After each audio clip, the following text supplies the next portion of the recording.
Ya udah lama ini nggak berkisah tentang para wali ya.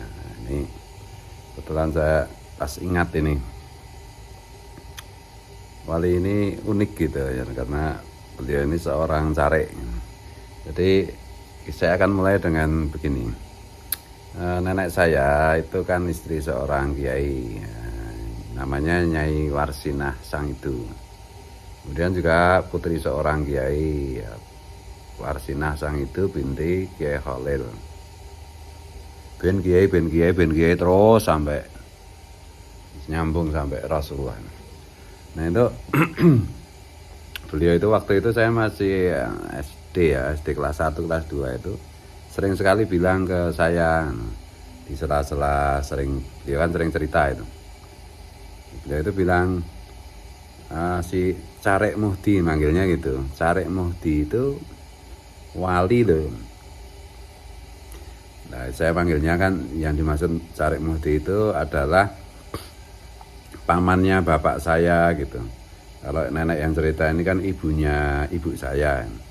Pamannya bapak saya itu kebetulan anunya menjadi carek, sekarang ya sekdes itu, sekretaris desa. Itu carek itu.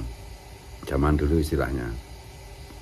Itu wali loh kata nenek saya. Saya kan berkali-kali dibilangin begitu, lama-lama kan agak anu juga kan.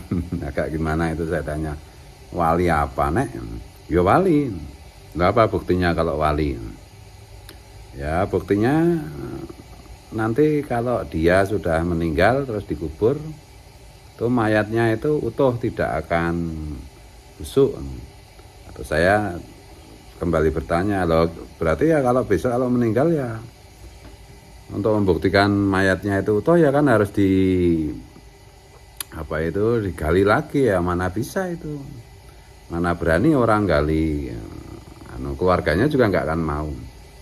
Ya kata nenek saya, ya insya Allah nanti karena kamu udah tanya begini ya, insya Allah nanti tanpa sengaja itu mayatnya Carek Muhdi itu akan tergali dan akan kamu lihat nanti, kau saksikan nanti mayatnya itu masih utuh gitu.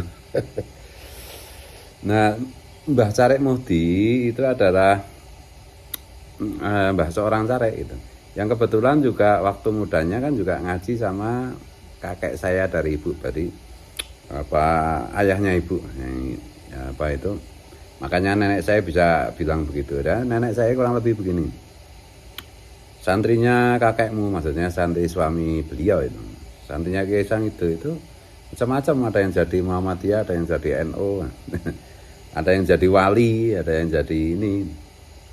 Nah, Carek Muhdi itu termasuk santrinya yang jadi wali. Dia pinter tapi dia nggak mau ceramah dan seterusnya gitu. Dan memang Mbah Carek Muhdi itu kan kebetulan menjadi suami dari bibinya bapakku gitu ya. Nah, Mbah Carek itu yang saya kenang itu ya orangnya tinggi, kemudian kulitnya bersih, kuning bersih, tinggi, langsing gitu, dan selalu tersenyum gitu. Kalau berbicara itu selalu, apalagi kalau berbicara diselingi dengan suara tertawa kecil gitu, ramah sekali orangnya.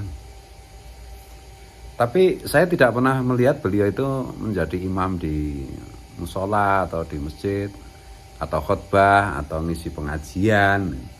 Nah, baru-baru ini itu putra Mbah Carek Muhdi, saya manggilnya kan Mbah Carek Muhdi ya, itu datang ke pondok itu.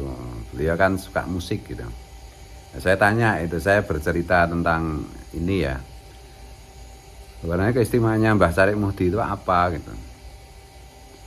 Nah, itu nanti akan saya ceritakan. Kembali ke adegan itu ya, nenek bilang bahwa nanti Mbah Carek Muhdi itu jenazahnya akan utuh. Dan ketika saya SD kelas berapa itu ya, atau SMP ya, itu Mbah Carek Muhdi itu meninggal ya biasa aja, meninggal dikuburkan ya, karena beliau juga bukan seorang kiai ya yang layak banyak, tapi ya tidak apa itu meledak itu enggak banyak banget ya, enggak ya banyak karena beliau orang baik. Itu kemudian setelah itu 17 tahun kemudian itu setelah wafatnya Mbah Carik Muhdi, itu salah satu menantunya atau anaknya Mbah Carik Muhdi itu juga meninggal 17 tahun setelah kematian Mbah Carik Muhdi. Nah kemudian mau dimakamkan di dekat kuburannya Mbah Carik Muhdi. Nah yang menyiapkan liang lahatnya itu namanya Kang Tris panggilannya. Nah, itu Kang Tris itu membuat liang lahat untuk itu menantu atau anaknya Mbah Carik Muhdi. Di dekatnya nisan Mbah Carik Muhdi dan tidak sengaja itu Kang Tris itu membuat lubangnya itu nerabas liang lahatnya Mbah Carik Muhdi tanpa sengaja gitu. Dan Kang Tris itu melihat jenazahnya Mbah Carik itu memang masih utuh gitu. Kemudian dia tidak meneruskan membuat liang lahat itu, langsung lapor ke keluarganya, ahli warisnya Mbah Carik Muhdi itu. Gimana itu itu tanpa sengaja, mohon maaf, mohon ampun, mohon ridho, itu lubangnya itu saya buat lubangnya itu sampai ke ini liang lahatnya Mbah Carik Muhdi. Nah, coba diperiksa. Kemudian beberapa orang ahli keluarga dan juga ada tetangga itu ikut ke kuburan dan memeriksa itu. Dan ternyata yang mengejutkan itu sebagaimana sudah diprediksikan oleh nenek saya, jenazahnya Mbah Carik Muhdi itu masih utuh gitu. Dan yang agak seperti baru saja dimakamkan gitu. Jenazah yang diutuhkan oleh Allah itu berbeda dengan jenazah yang utuh karena dibalsem atau karena dikasih ramuan-ramuan gitu. Kayak misalnya jenazahnya Fir'aun kan juga utuh tapi kan dibalsem itu, dijadikan mumi. Itu kan berkerut-kerut atau mengeriput toh. Tapi kalau jenazah yang diawetkan oleh Allah itu ya utuh itu artinya sama persis dengan ketika baru dimasukkan ke liang lahat gitu. Jadi segar, tidak keriput, tidak ini bedanya itu ya. Nah, itu Mbah Carik itu ya begitu. Yang sedikit rusak itu cuma ujung kain kafan ini. Kain kafan bagian ujung kaki dan bagian ujung kepala itu masih utuh, tapi kalau dipegang itu agak rusak gitu. Nah, itu kejadiannya seperti itu. Nah, makamnya kan di sebelah barat Masjid Taqwa Wonokromo 1 ya. Dan kembali ke ini ya, ke salah satu putra beliau itu, saya manggilnya kan Om. Kemarin datang ke pondok itu. Saya tanya Mbah Carik itu kebiasaannya apa? Apa suka nasihati anaknya, ceramah apa-apa? Nah, kata putranya Mbah Carik, oh enggak, bapak itu maksudnya Mbah Carik. Enggak pernah ngasih tahu apa-apa ya, tapi cuma yang penting itu yang selalu diulang-ulangi, hidup itu harus jujur, berguna bagi sesama, cuma gitu. Terus kebiasaan lain lagi apa gitu? Ya Mbah Carik itu, atau beliau bilangnya bapak itu kan dari muda sampai meninggal kan jadi carik. Dulu itu carik kan memang seumur hidup ya. Nah, kantor kelurahan Wonokromo itu kan bukannya jam 8 tempat beliau kerja. Tapi selalu beliau itu sampai kantor itu sebelum jam 7 pagi. Terus apa yang dikerjakan di kantor? Ya nyapu, yang bersihkan apa gitu.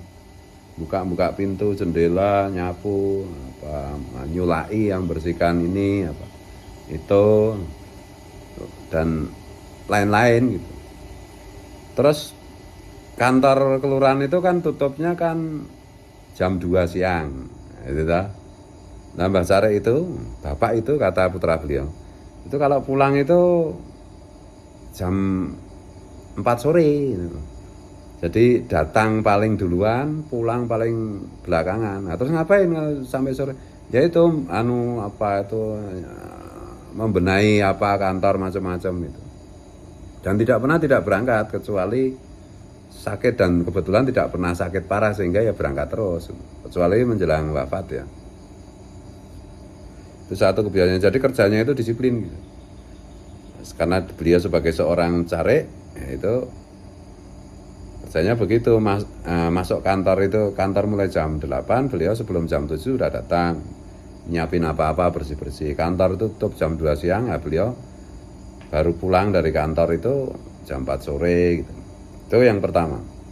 Yang kedua, apalagi biasanya, oh ya kalau carik zaman dulu itu kan dikasih tanah bengkok, jadi sawah itu yang milik kas desa. Kemudian kalau menjadi carik, menjadi lurah kan diberi jatah berapa, 2 hektar atau 4 hektar gitu. Nanti itu bisa ditanami dan hasilnya bisa menjadi milik yang itu. Nah, Mbah Carik itu kan juga dapat tanah bengkok.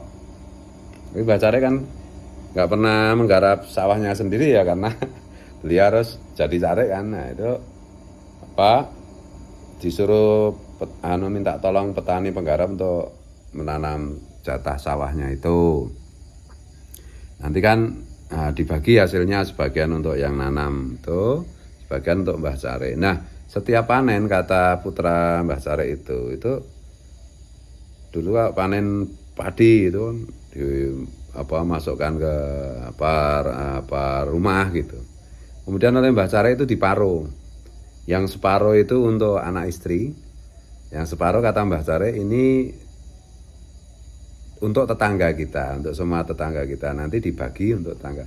Jadi hasil kerja beliau yaitu yang berupa hasil panen itu separuh untuk keluarga, separuh untuk tetangga, untuk sedekah itu. Biasanya itu. Kemudian apalagi kebiasaannya, ya Mbah Carik itu nggak pernah marah gitu, nggak pernah marah. Ya memang saya sendiri bersaksi ya, beliau itu saya bilang tadi itu pokoknya tersenyum aja kalau berbicara itu sambil sedikit tertawa gitu, jadi selalu selalu menyenangkan. Nah nenek saya itu, kembali ke nenek saya, flashback itu, kok bisa jadi wali, kenapa Mbah? Biasanya Carik masuk jadi wali. Ya karena Muhdi itu orangnya baik, orangnya ramah, orangnya jujur, nggak pernah minta duit, nggak pernah minta keuntungan apapun dari kewajibannya itu.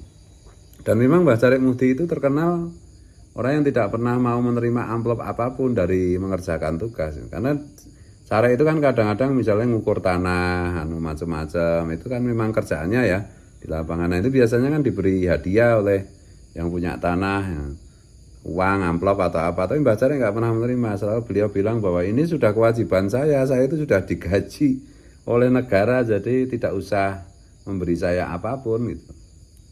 Tuh. Jadi ternyata untuk menjadi wali kan macam-macam ya caranya itu. Nah, Mbah Carik itu nggak pernah ceramah, nggak pernah berkhotbah, nggak pernah dalil-dalil agama, nggak pernah menjadi imam.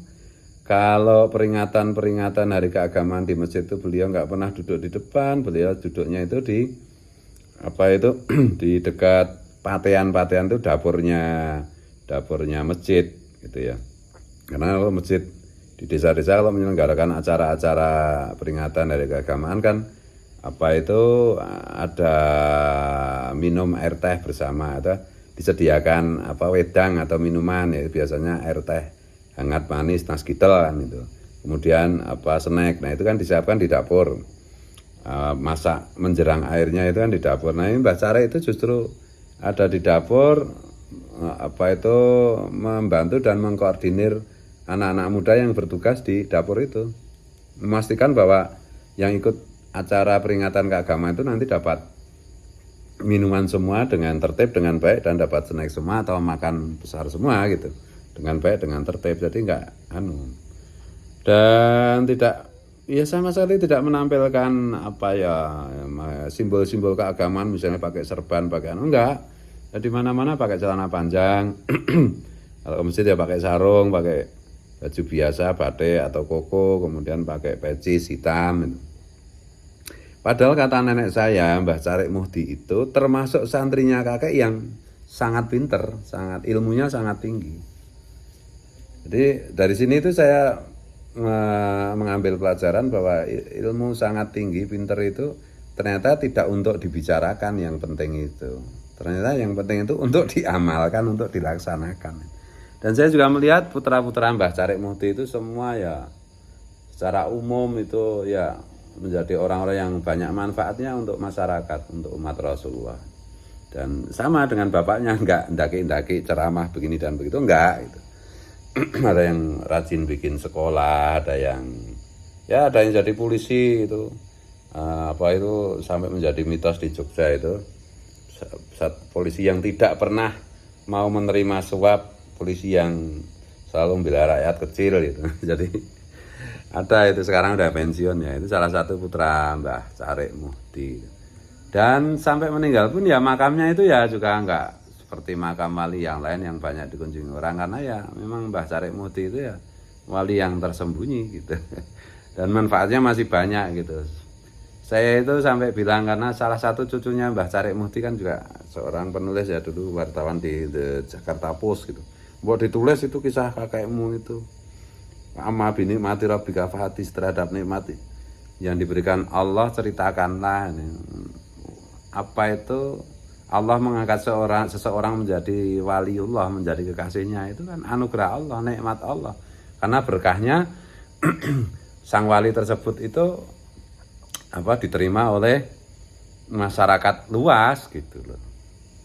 Doanya, karena doa sang wali memohonkan ampun untuk semua umat manusia kan diterima Allah gitu. Sampai segitunya. Nah, gitu aja ya. Ini tentang Mbah Carik Muhdi. Jadi untuk jadi wali ya profesinya apapun, nggak harus jadi ulama, nggak harus jadi kiai. Kadang-kadang jadi kiai juga bukan wali gitu. Oh ya, dan tidak semua wali juga tubuhnya itu diutuhkan oleh Allah ke jenazahnya itu. Tapi salah satu penanda bahwa seseorang itu wali kan ya jenazahnya utuh dan biasanya baunya harum. Tuh.